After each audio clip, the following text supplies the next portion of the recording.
আগে যখন রাস্তা দিয়ে চলাচল করতাম তো মহিলা মনে করেন যে আপনার এই রাস্তাটা চলে আসছে অনেকটু বন্দর এখন যাই হোক তারা দিয়ে অনেকটা পরিবেশটা ভালো আছে। আজকে আমি এখন এই মুহূর্তে অবস্থান করছি পাংশা উপজেলার কলেজ মোড়ের পাশে।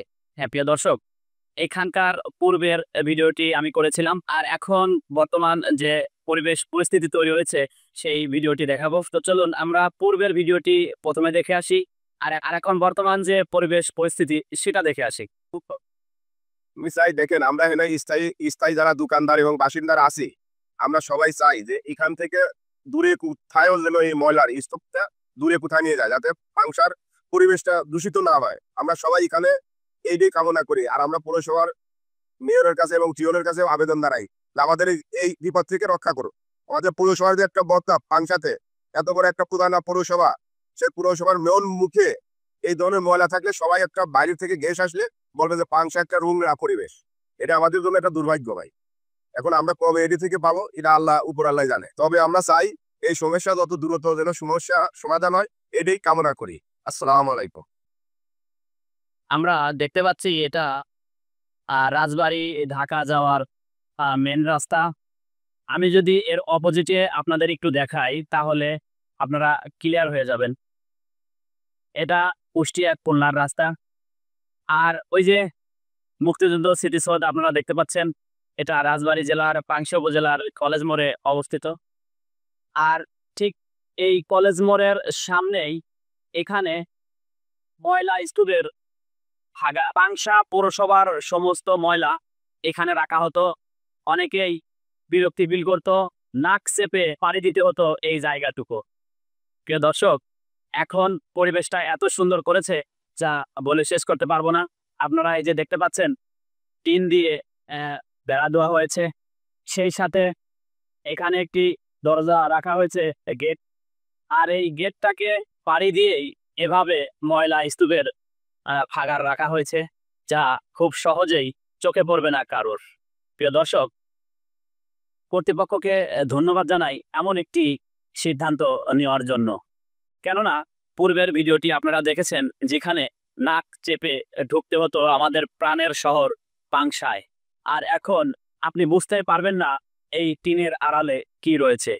আগের মতো আর নেই কোনো গন্ধ, আগের মতো আর এখন কেউ বিরক্তি ফিল করবে না আমাদের প্রাণের শহর এই পাংশাতে ঢোকার জন্য। দেখুন আপনারা, পরিবেশটা এত ভালো করেছে যা বলে শেষ করতে পারবো না। কেননা নকশা কালার টিন দিয়ে এভাবে ঢেকে রাখা হয়েছে ময়লা স্তূপকে। আর এই মাঝখানে রাখা হয়েছে এরকম একটি গেট, যে গেটটা খুলে ময়লা স্তূপগুলো ঠেলে দেয় এই যে দূরবর্তী স্থানে।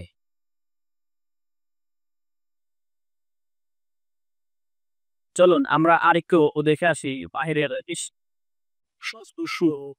অনবহেলাতার সহযোগী জ্ঞানের অংশ দিয়ে শিক্ষা প্রিয়ঙ্কিত আধুনিক চিন্তা। এই যে আপনারা দেখতে পাচ্ছেন পাংশা ঢোকার আগ মুহূর্তের দৃশ্য। এই যে আপনারা দেখতে পাচ্ছেন রঙিন টিন দিয়ে আগলে রাখা হয়েছে এই ময়লা আবর্জনাকে। সত্যি অসাধারণ একটি ডিসিশন, সত্যি প্রশংসার দাবি রাখে এমন একটি সিদ্ধান্তকে। আমি ধন্যবাদ জানাই যার প্রচেষ্টা, যার উদ্যোগে এমন একটি কাজ সম্পূর্ণ হয়েছে। ভেন্ডির গাছ লাগাচ্ছেন এখানে কিভাবে? আপনার বাড়ি কোথায়? এখানে ভেন্ডির গাছ কোথায় লাগাচ্ছেন? ভেন্ডির গাছ লাগালে ভেন্ডি হবে, সে ভেন্ডি আপনি খাবেন? ও দুর্গন্ধ কি নাকে যায়? কম আরো হবে, আগের তুলনায় এখন অনেকটা কম। তবে যে ময়লাগুলো রাস্তার উপর যেতে এখন আর যায় না। না তা তো হয় না। আপনার পক্ষ থেকে এই কর্তৃপক্ষকে কি জানাবেন? ধন্যবাদ। ধন্যবাদ জানাবেন। আগে যখন রাস্তা দিয়ে চলাচল করতাম তো মহিলা মনে করেন যে আপনার এই রাস্তাটা চলে আসছে অনেকটু বন্দর এখন যাই হোক তারা দিয়ে অনেকটা পরিবেশটা ভালো আছে। তবে আমি আশা করি যে করেছে আল্লাহর ভালো, সে একটা ভালো একটা পরিবেশ করে। আমি মনে করি যে পাংশার জন্য ভালো, পাংশার লোকজন পথচারী চলাফেরা সবার জন্য ভালো, খালি শুধু আমার টাকার জন্য না, সবার জন্য ভালো।